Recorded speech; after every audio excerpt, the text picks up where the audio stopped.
Hey guys, you'll pardon the way I look tonight. It's Friday night at 6 o'clock. I've been out here doing a lot of lawn work and um, working on a tractor, a riding lawnmower that won't start and blades won't turn when it does start. So I'm a little greasy, so pardon me for that. But there were some good questions. I'm taking a break here from the work I'm doing, and some good questions from a viewer named Scott W. Black. And he says this: a few questions if you have the time. Number one, do you count calories every day? Two, what happens if there's an event involving eating on a fast day? And three, do you think someone who does light cardio at the gym every day could do this? Good questions, Scott. Appreciate them. And hopefully I'll give you something here that you can work with. Okay, first thing, do I count calories every day? Short answer, no. I will be honest with you. I'm almost 42 years old. Okay, this is on the down low. And I never counted calories in my life. What matters to me is when my belly done lopped over my belt, when my shirt is so tight, the buttons on my button-up shirts are so tight that I look like a can of dough about to explode. Or when I feel like my pants are going to split. You know, those little observable things that you can look at about yourself and go, I don't think I want to keep going in the same direction that I'm going right now. And that's the things that I've always paid attention to. So because I had no idea what my normal intake of calories was, for my first 2 weeks on this plan, I did track all calories. I tracked my calories on my feeding day and on my fast day. And I stopped doing that because I realized, you know what, I'm losing weight no matter what. And that's the way it was when I began. I mean, I think I had maybe my second week or maybe my third week where I lost 7 pounds in that week. You know, I lost almost a pound a day. That's what I was losing in the first 3 weeks. So I quit worrying about checking my calories on my feeding day, and I still don't. As long as the weight loss continues, as long as I keep losing, I mean, even if it's a pound or 2 pounds, as long as the scale keeps going down, I'm not going to worry about it. And that's what I would suggest to you too, is don't worry about it. If I go 3 weeks and I don't lose weight, if I go 2 or 3 weeks and there's nothing happening on the scale, I will look at those feeding days. I will sort of like reassess and think, how much am I actually eating on those days? Because it would have to be a lot to negate not eating on the alternate days. And something I want to say about that, you know, on the alternate days, you're supposed to eat somewhere in the range of 500 calories. A 500 calorie meal or 500 calories. I don't think it really matters whether you get those 500 calories throughout the day or all in one sitting. It's just more satisfying to me to have it all in one sitting, as satisfying as 500 calories can be. But if you're on that, I want to say something about your cardio. Here comes another hummingbird. About your cardio there. If you know you're going to go walking or you're going to burn, you know, 300 calories, let's say, and you're pretty sure about that number. You're pretty sure that you're going to go and do your 40 minutes of walking and burn 300 calories. Then when it comes time for you to eat that low-calorie meal, you can tack those calories that you spent, you can tack those on to your dinner.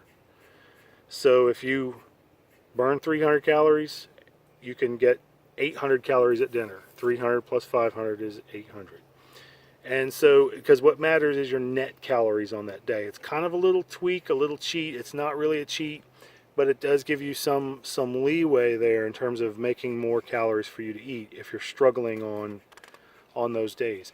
I can tell you from my own experience, I'm on a fast day right now, and I've been working all day. I've been busy all day, and it's now dinner time on a Friday night, and I'm not hungry. So in time, you know, just by training your body, you just get used to it. I'm not hungry. I mean, I've been physical all day long. So I'm sure a little light cardio, you know, is probably not going to kill you. If it does, if you're on your fasting day, eat your meal, You know, do your cardio, do your workout, do whatever you got to do, and then have your meal about 30 minutes later, or an hour later, somewhere in that range, or before you go like closer to 7 or 8 or whatever. I don't know when you go to sleep, but if you know, I find it's hard for me to sleep on an empty stomach, and or at least I did at the beginning. And things have gotten better since then. I mean, I can go. I don't really feel hungry until about the 42-hour mark, and then I'm just like ready to kill things and eat it all. So, hopefully that gives you an answer there. You've got, I think the people who created this, who studied this and created this way of eating, were really just trying to get people to start. People who were on the path to type 2 diabetes, cancer, heart disease, stroke, all the things that are, you know, the major diseases that are out there that are related to weight loss, that are related to blood sugar being too high, high cholesterol, all this stuff, all the things that fasting helps to address. I think they were just trying to get people to start. And here's the truth, man. Once I started and got past the worst part of it, which was the first 2 weeks, let's say. After 2 weeks, I was feeling better, and I wasn't the hunger wasn't there like it was at the beginning. But what I noticed is I started to make different decisions on my feeding days. So I actually started to crave certain foods a little bit more. And I realized, like, I was so addicted to sugar. And by cutting sugar out, you know, most of it I added sugar, I put in my coffee. But I just realized, you know what? I'm not craving anything. I'm not craving sugar. I'm not craving carbs. You know, the things that were bad for me. I'm not saying they were bad for everybody, but they weren't good for me. I didn't crave those things. It was like a reset was happening in my body. And so, you know, you can get to the point where it's just easier and easier. Just start. If you're, you know, that'd be my suggestion. If you're on the fence about this, and it's not for everybody, I'm not saying it is. It's not for everybody. But if you're on the fence about this, you don't have any medical concerns that would be affected by fasting, just start. Because you'll notice as you get in, once you begin and you get through the first 2 weeks, that you're making different changes and you're making better decisions to begin with. Now, having said all that, if you want to hear something on the down low, last night I finished yesterday was a feed day for me, and I finished with 2 burritos. They were beef burritos with a lot of cheddar on them, to believe me. And I think in the course of yesterday afternoon, I had like 3 craft beers, and the beer I like is like 215 calories or thereabouts for 12 ounces. And I had a cup of ice cream. And that's how I finished my day.